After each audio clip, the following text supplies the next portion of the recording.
is Ben Fanning. I'm the co-host, and today I have a treat for you coming your way with Punit Minocha, who is Executive Vice President here at Zscaler of Business and Corporate Development. He's also served as a senior leader in the past with Palo Alto Networks, Trend Micro, and Intel. Punit, welcome to CXO Revolutionaries. Thanks, Ben. A pleasure to be here. So let's just jump right in. Thinking about your career, when's the time you had an unexpected twist or failure that led to your success or growth on down the road? I've had a few, I'd say, but probably about 12 years ago, I was at a public security company, Asian, Trend Micro. I'd been there for about 7.5, 8 years. The culture was one that was quite conservative. Asians in general tend to be. And it had filtered into me to quite an extent where it felt like I was doing more management as opposed to taking risks. And I think the last year when I was there, I'd been there about 8 years, I had that recognition that I'm just not living up to my fullest potential, so to speak.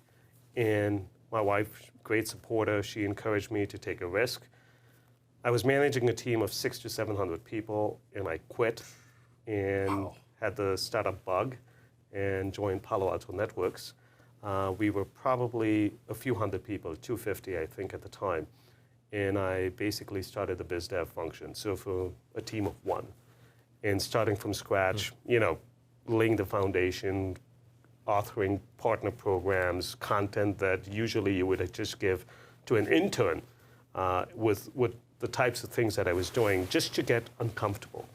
It was probably the best thing I ever did because I grew that team, left 2 years later, but that experience gave me a lot more confidence in going back to the basics and learning to get uncomfortable with change and pushing myself that, I joined Zscaler and went through that same journey, although I would say now it's at a much larger size and scale. But it's been one of those reflections where you realize that as long as you are part of a growing organization and you believe in the mission, it's important that you embrace change because with growth, you have to have change. You have to adapt. You have to take risk. You got to make mistakes. Otherwise, you're playing it too close, too comfortable. Culture is so important, and it sounds like in the other organization that you're in, the culture was not taking a risk, and it sounds like you said the word managing, and I think versus taking a risk, and what comes to mind for me is managing versus leading. And in managing, like there's a roadmap, you're following the roadmap, you're managing the organization. Risk-taking is more part of leadership, where there is no roadmap. That's right. And I'm just wondering, was there one specific moment where you're like, clearly, I'm not taking a risk here? Or was there a book or a person or a conversation that really stimulated that initiative that you took to make the change? There's a little to unpack there. So at the other Asian company, I was doing biz dev and M&A, corporate development, and I had done a couple of acquisitions. And my job was to also help with the integration. And as part of the integration, we made some decisions as a company where, the teams were being asked to move from the US and Europe, where they were, to Asia. A decision that I did not necessarily agree with, so it was not congruent with me as a person, but I went through with it. And it was that conflict, if you will, that got me thinking, why am I doing this if I don't believe in it? And it's reflection, right? And if there's a couple of things I've learned in life from a very early stage is to keep reading and try and improve. And I think that was a phase where I wasn't doing much of that. And then once this conflict occurred internally, I think it was a wake-up call. Wow. It's interesting, you said the word reflection. And when you're moving quickly at a quick pace and you're just executing, there's not a lot of time for That's reflection, and leaders get caught up in that cycle and they don't think about doing it. Was reflection something that you've incorporated more with intention, or how do you think about reflection on your regular basis now? A side note, I'm an adventurist. I like to challenge myself. 4 or 5 years ago, I went off to trek Everest Base Camp. I just came back from trekking Kilimanjaro about 30 days ago, 19,000 feet. It was a challenge. Breathing at 19,000 feet that's and right. exercising combined. That's right. But solitude is, is a great way to have your thoughts with you and reflect and have some peace and quiet. People do silence classes, people meditate. I early on had a realization that I'm not good with those, but I need another avenue. And this allows me to think and reflect on, what I've been doing, things working, not working, not only in the professional life, but also on the personal side, right? I think it's all intertwined. If you're not happy personally, then it manifests on the professional side and vice versa, right? And so it's a combination, if you will. People talk about work-life balance. You've heard this from multiple sources. It's work-life integration, right? And so, there's a lot of times where my weekends are shot. My family understands that. But then at the same time, they also understand that if there's something important, I'll be there. So it's that integration, and the sooner you realize that and adapt to it, you get more comfortable. So you're hiking up Kilimanjaro, Everest Base Camp, these things, and you're sort of going through the steps, and you're thinking about your life. Is that part of the exercising your body allows that reflection? Absolutely. Or at nighttime, where it's tough to breathe because there's little oxygen, you're awake. The thoughts are with you, and I've just learned to, think and look at what we have done, what is still remaining to be done. And it's also the idea of just challenging. The reason I do these treks is to challenge myself. The reason there's things that have come up at Zscaler over the past where, we wanted to strike a particular partnership with, a particular vendor. And it was going to be challenging. They're a really large company, and the odds were stacked against us.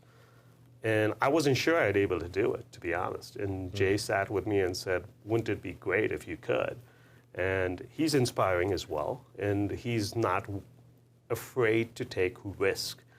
And I think that's the other piece of this, which is take risk and fail, it's okay. And as a leader, having the vulnerability to say, this didn't work, it's okay.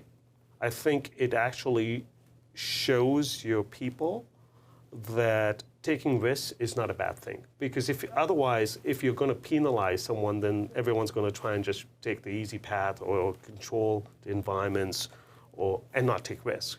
But if you're trying to actually, embed other traits, so to speak, then lead by example. So I would love to be in that conversation with you and Jay. And for the listeners, Jay's the CEO and founder. He is.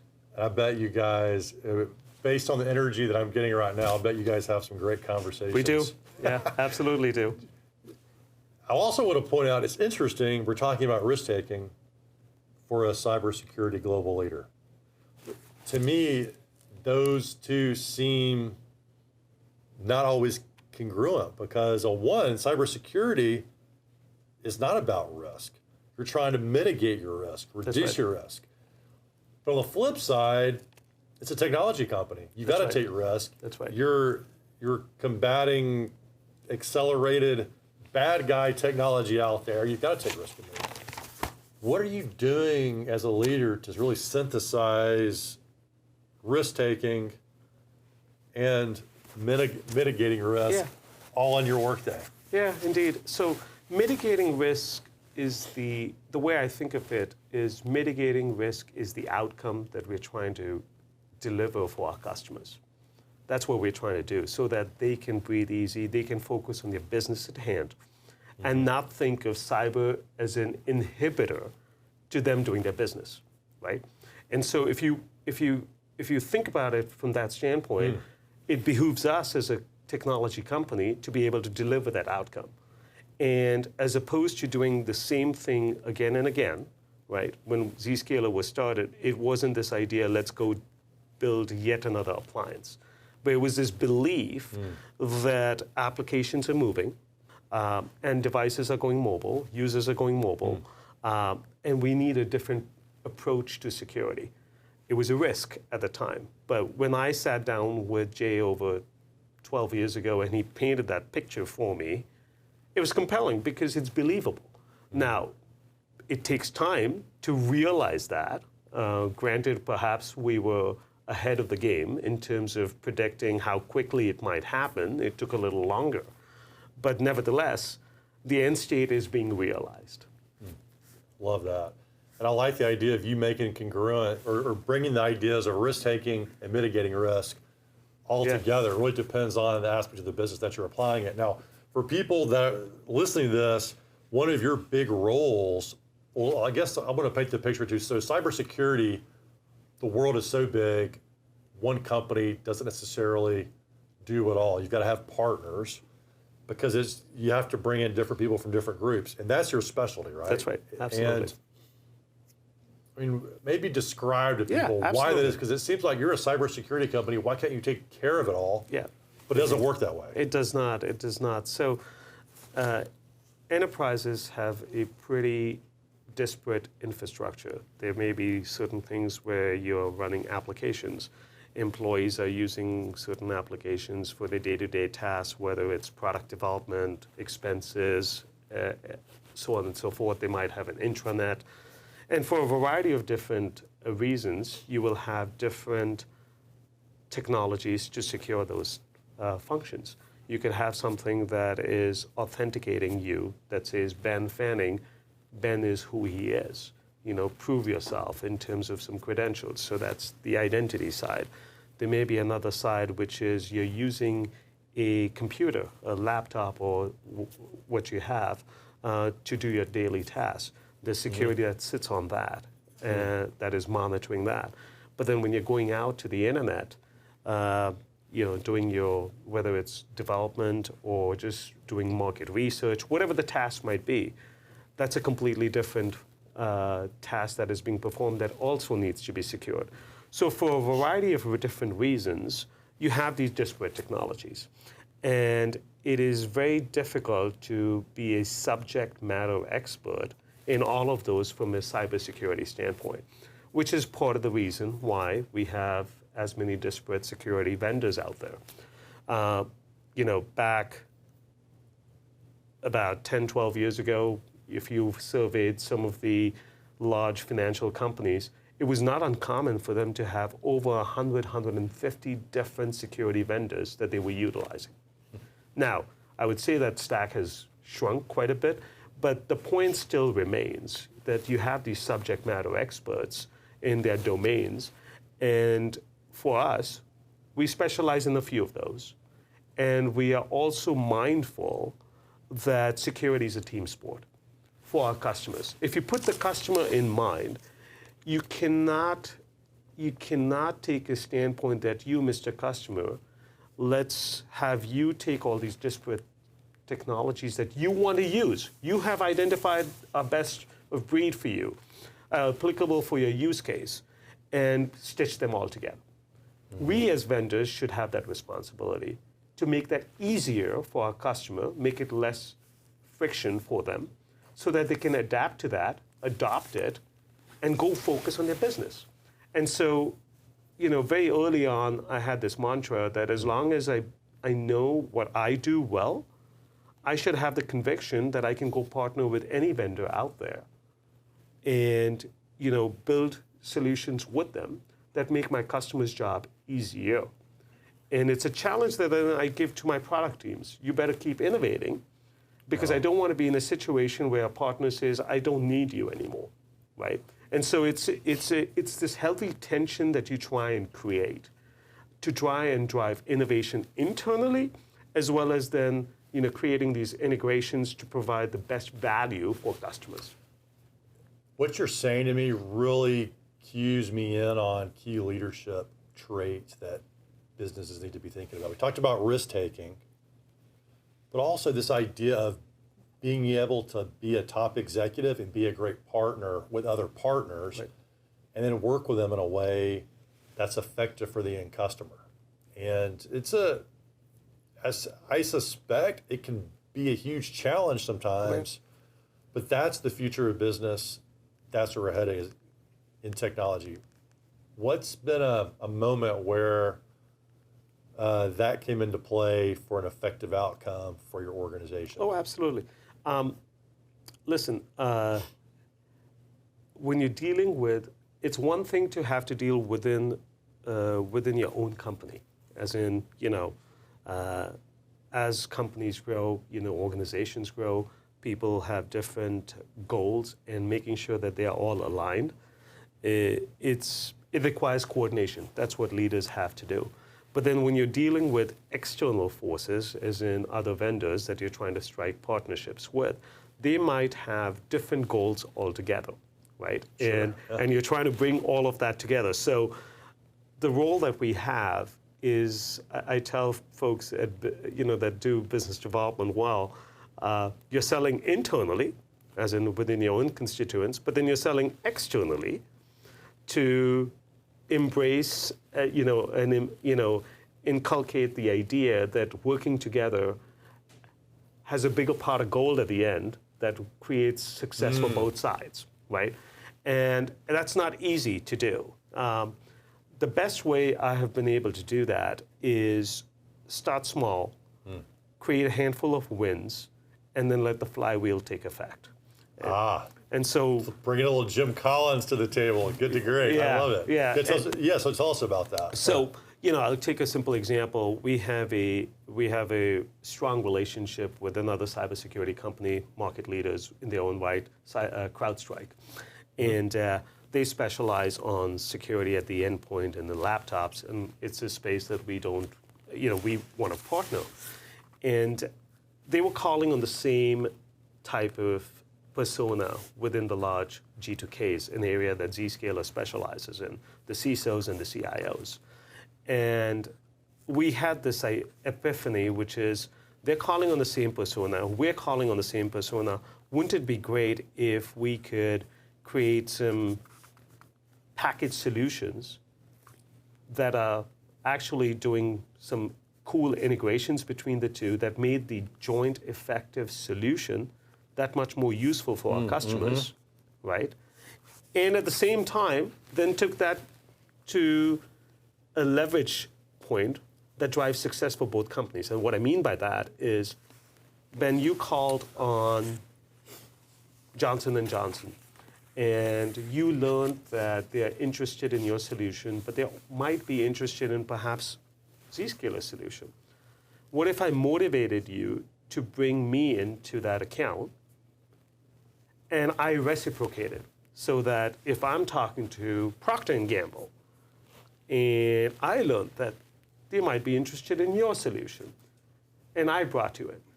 It's one of those things that you create a handful of those success stories, and then you replicate it to the entire sales force of both organizations. You replicate that and you share those win stories with the executives, and suddenly the light bulb goes on, right?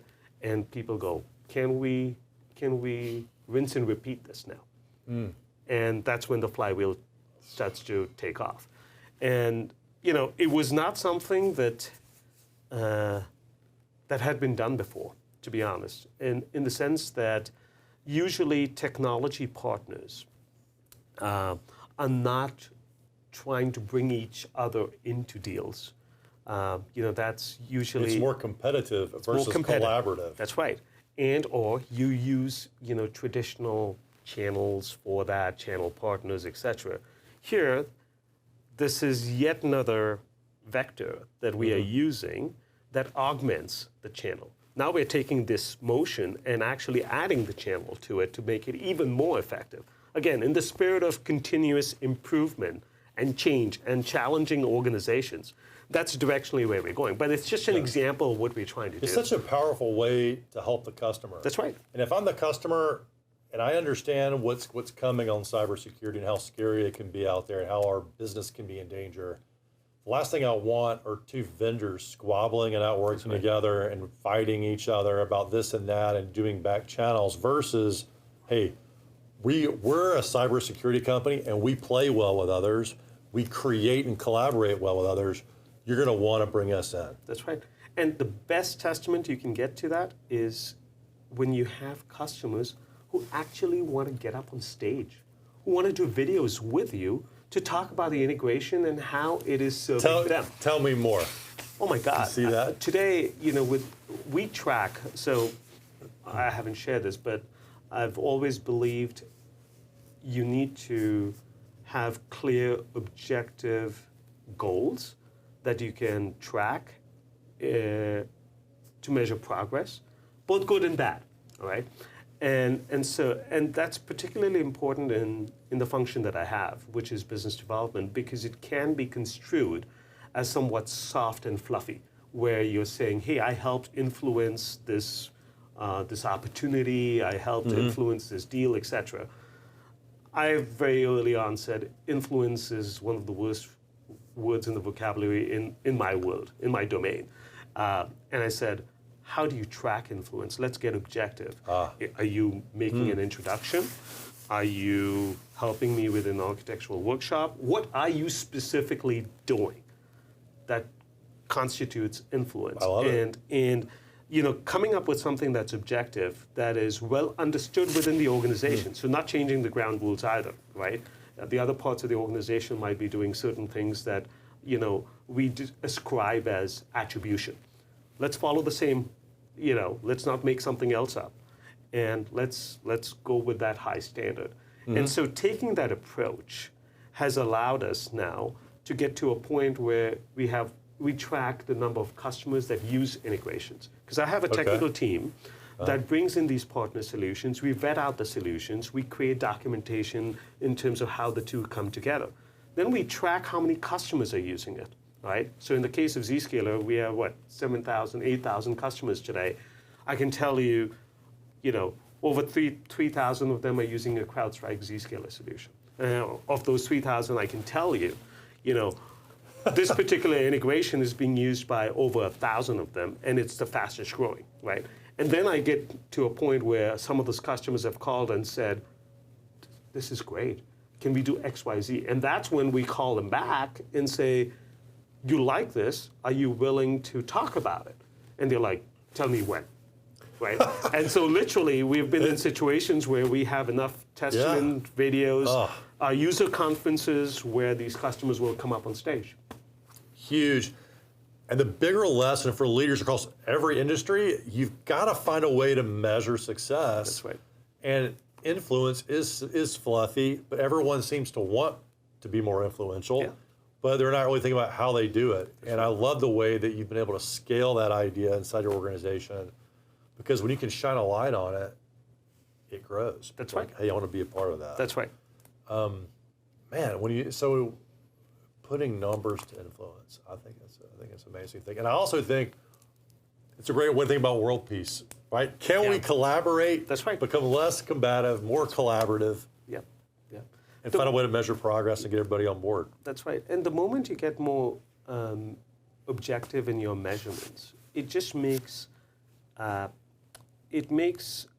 the entire discussion, internally and externally, that much more easier.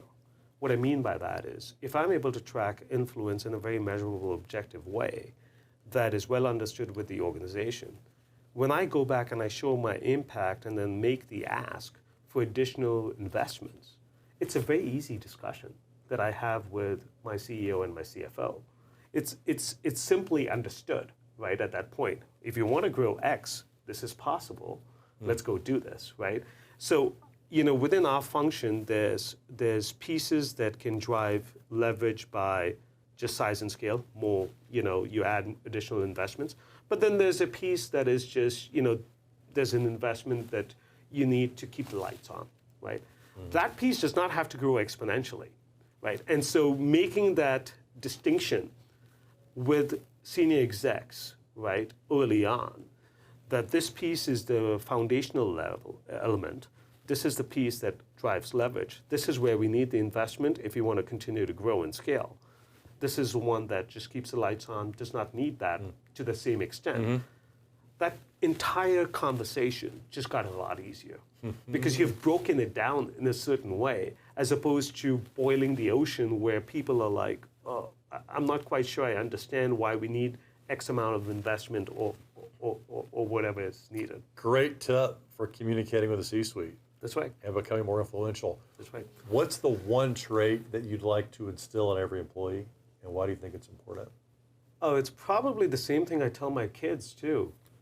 Get uncomfortable with change. I mean, challenge yourself is what I say. You know, I have 3 daughters, and I've noticed that they prefer certainty. It's a human nature. Everyone does. But trying to push yourself to do something that makes you uncomfortable, you know, for someone who's starting early in their career, take more risk. Try and learn as much as you can, right? And because it's human nature, as you get older, you're burdened with additional responsibilities and so on, and so you try and play it safe, so to speak. I mean, there's a reason why entrepreneurs are the consummate optimists, right? Because they're willing to take risks and just embracing change. I still think it's important, regardless of who this employee might be, whether it's a large or a small organization, take some risk and embrace change, and don't be afraid to fail. Recognize the company culture. If the company culture is one that does not reward taking risk and embracing change, then perhaps you are at the wrong company, because it is one where over time it will stagnate. So rewinding the clock a little bit, you grew up in India. I did. Maybe share a little bit about that. But my bigger question is, did you ever think that you'd be an executive at a global U.S. cybersecurity company? Yeah, never in my wildest dreams. I mean, I left India when I was 18, and I ended up in a small place outside of Boston in New Hampshire. This was in the late 80s. There was not a whole lot of diversity. And I'll tell you, the first 60 days were brutal. Yeah. Tell me about it. I mean, just the cultural shock. I mean, what was the biggest difference? Just everything. I mean, I'll give you stories. I walked into a McDonald's, and the guy looks at me, if we're here to go, and I'm just looking at him going, I don't know what you're asking, because that was foreign vocabulary to me. I'm sitting in my dorm, and you know, a really close friend of mine now is walking by and goes, "What's up?" And I literally look up. So I mean, just the basics, the basics in terms of understanding the vocabulary. But I reflect on that. It was the best thing that ever happened to me, because, you know, I compare and contrast that to where things are today. For example, in the Bay Area, where there's a lot of concentration of, you know, immigrants. When you have that, you find your own, and you don't adapt. Versus where I was in New Hampshire in the late 80s, there was no comfort. I had to adapt. One of the best things I did was learn, you know, the culture, understood American football, played American football, got my ass kicked, so any and all of that, right? And it's that piece, that assimilation that has allowed me to, you know, get to, it's played a big role in where I am today. Oh, powerful, yeah. Where I grew up in Alabama, they call that baptism by fire. That's right. Just throwing you into the fire. That's right, indeed. Yeah. And sink or swim. And obviously, that's exactly you started right. swimming pretty quickly. And I think that's particularly important in today's day and age. I'll digress for just 30 seconds. You know, at a point where our country is so divided or polarized between, you know, different viewpoints, so to speak, the adaptation, or, you know, just trying to understand where each person is coming from. I mean, we've lost a lot of that. I mean, I live in California, and, you know, if I go out to Atlanta, where my brother-in-law is, where we have family, he'll joke with us. Those people in California, I don't know what they're thinking, right? But that's the And I'm mindful of that, and I remind people about that. But that's part of the reason why I keep telling people, listen, which is another thing that is particularly important as a leader. Not just tell people, but listen to what they're saying, reflect, adapt, change. I like that philosophy. A lot of people grow up with leader role models, and they see leaders telling them what to do. Like, I'm a leader, I got to know what to do. I got to have all the answers. I need to go tell my team exactly what to do. And when you start with listen, though, it turns that on its head pretty quickly, doesn't it? Yeah, yeah. When you're trying to move into uncharted territory, so for example, you're taking risk, you're trying to build partnerships, or you're doing acquisitions, etc. There is no proven path yet, and you're taking a risk, you're taking a belief.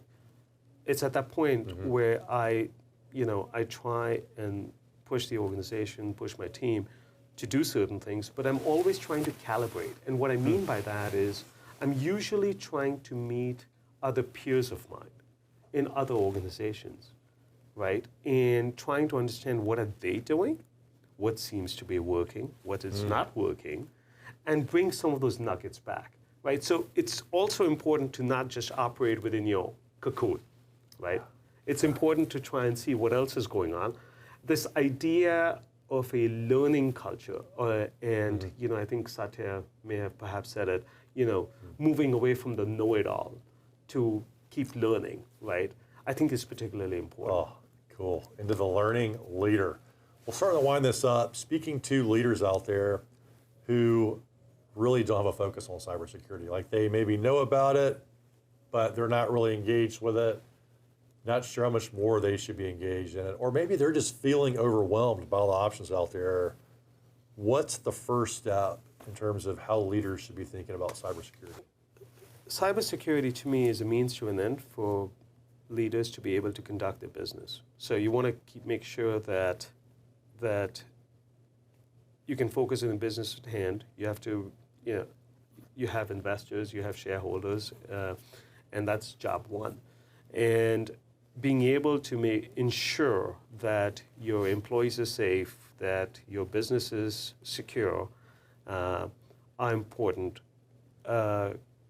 considerations. And just being able to find partners or vendors, whatever you want to call them, that will line up with you, that will make the time and the investment to understand your needs in that journey is particularly important. So it's less about, I've heard XYZ is the best solution. Rather, who is spending the time to really understand and listen and then adapt to what might be needed. Depending on the size of the organization, that partner might be a large global system integrator like an Accenture or so on. But if it's a smaller one, you can absolutely find companies. Zscaler can help. There's others that can. So the idea is have the confidence and the conviction that your business there's a reason why it exists. There's a reason why it's growing. There's a reason why it's successful. Stay true to it. But then let other technologies and partners come along to tailor to it so that you can focus on the business at hand. So, and also, I really like what you layered in there with get to know the people behind the business. That's right. Don't just call Zscaler because you heard Zscaler was great. Like you're hearing from Punit, you're hearing from other leaders. Get to know the leaders behind it. That's right. Because those are the ones you're actually having the conversations with. And this idea, people do business with people they know, like, and trust. Yep. Yep. And it sounds like that's a big focus. It is. And then there's another piece of this, which is, as leaders within these organizations, challenge your people as well. Why are they asking for a solution? I mean, we're at AWS reInvent. This is all about moving applications, workloads to the cloud. Up until 2 years ago, Andy Jassy, the CEO, would talk the biggest hurdle in terms of customers embracing AWS and other cloud technologies, for that matter, has been inertia. It's the fear of change, right? And an object at rest tends to stay at rest. That's right. That's exactly right. And that's a right. dangerous thing when it comes to cybersecurity. Precisely. Oh, man. Yeah. Thanks for coming on the show today, my friend. My pleasure. Thanks for having me.